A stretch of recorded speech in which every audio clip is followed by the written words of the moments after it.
And the kids say, this is the light on the school. Oh, there it goes. They shut it out. How about that? You can see it was on the fire truck.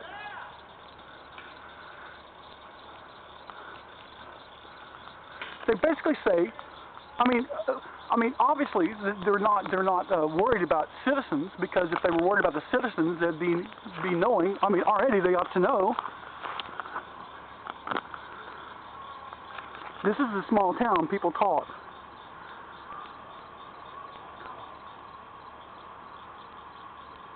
I mean, this is just ludicrous. 9 o'clock at night. No matter what you say, no matter what you want to say, no matter how you want to say it, it's still 9 o'clock at night. We're doing this, we're practicing, we're doing that, we're practicing, we're doing this. Look, we can see, look. Look at the time, though. Look at the time of the night that it is. 9 o'clock.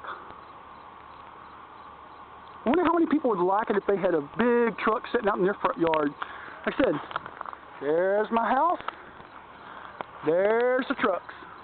This is my front yard, and they're just feet away from it.